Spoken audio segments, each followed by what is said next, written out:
Welcome back, you guys, to another episode of Chef Chronicles. Now, forgive me if I sound a little off. I'm a little congested, but I am coming off of a cold, and for some apparent reason, I have energy to make a video for you guys today.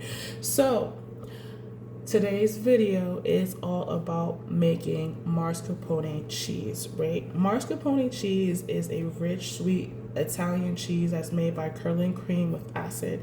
Mascarpone cheese has a high butterfat content, which is around 60 to 70%. It also has a silky, smooth, spreadable texture with a slight taste of sweetness that is slightly tangy.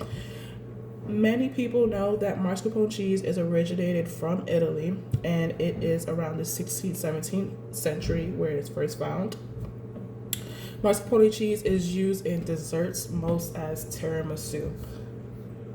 But many people don't know that mascarpone can be used in a savory way, such as pasta or spreads or dips, right? Mascarpone cheese, homemade, can last a little bit shorter, which is about 4 days compared to the ones in the store. But the reason why I'm teaching you guys how to make mascarpone cheese is because we pay for a really small container, right? And it's super easy to make mascarpone cheese at home, right? So that way you don't have to go into the store and buy those multiple containers just to make one thing of tiramisu, right?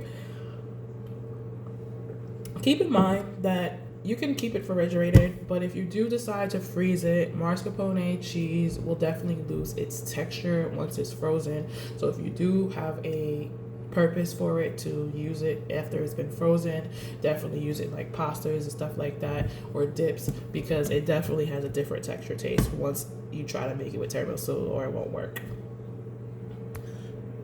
So, and the very last thing about mascarpone cheese is that mascarpone cheese is very different from cream cheese. One is using heavy cream and one is just using milk. There's more other facts about it. I'm just going to give it something short and simple, right?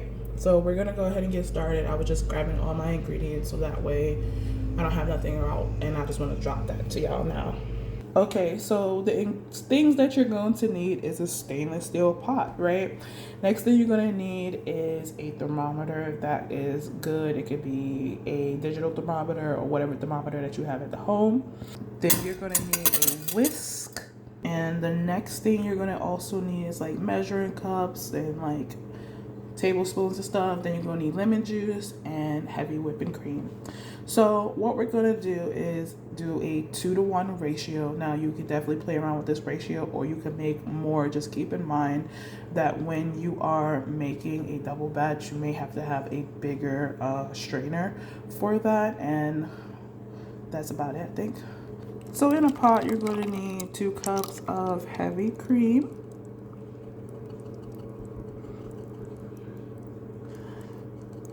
and we're going to turn on our stove to a medium heat, right? And we're going to allow this to come to a simmer. Okay, so once it begins to simmer like this, we're going to go ahead and add in a tablespoon of lemon juice, and we're going to go ahead and stir that. So once your lemon juice is added, you just want to definitely give it a stir ever so often, so that way it doesn't, boil. Like, it's just simmering right now, so you don't want it to boil. So definitely I lowered my temperature down to a medium low heat, and we're going to cook this anywhere between 15 minutes. And if you want to know the temperature degrees that I'm also going for, if you're using a thermometer, is 180 degrees Fahrenheit to 190. So I don't know if you guys also can see it, but if you remember the color of milk being white, it will definitely change to this like light golden caramel color. Not too dark, but it's like light. So just once in a while, just stir it. Okay, so it's been about that 15 minutes, and too bad you really can't see the color, but what you do notice is that it looks a lot thicker, right, compared to when we first poured it in. Now what we're going to do is I'm going to show you the nappe consistency if you want more visual looking at this.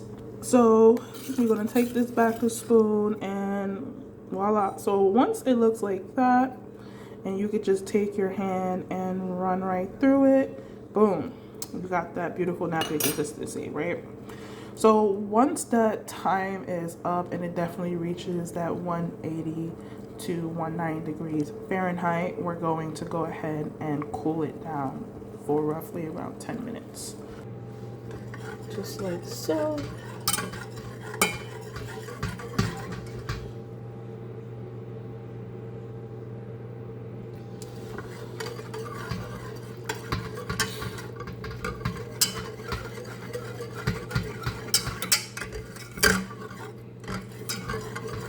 Yes, I'm using an ice bath here.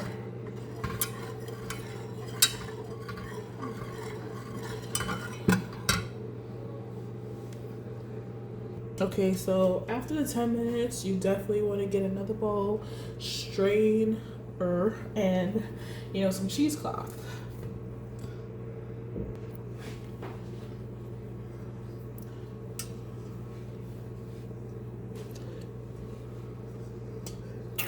Make sure it's nice and overlapping, right? And then we're going to take our cooled mixture.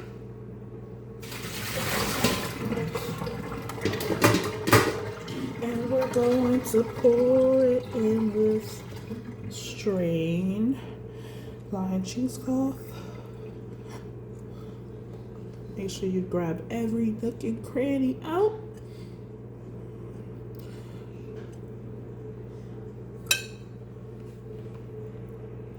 So now that we got our mixture inside of it, what you're going to see happening is that you're going to see the whey starting to slowly separate from it. It's not going to be a lot. It's just going to be just probably a couple tablespoons in there. But take your cheesecloth and go ahead and cover over like so, making sure all four are covering. You're not going to press it down. You're just going to leave it just like that. So the next very step is we're going to go ahead and put this in the fridge to let it sit overnight, 24 hours. So it's exactly 5 something over here in my time. So I am going to put it in the fridge for 24 hours and then come back and check it later. All right, so it's been 24 hours and here we go. We got our mascarpone cheese right here. I'm just gonna open it back up. Look how soft that is.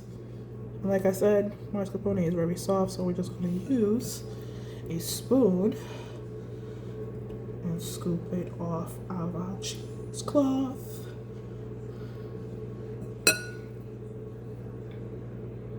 And there we have it, some beautiful mascarpone cheese.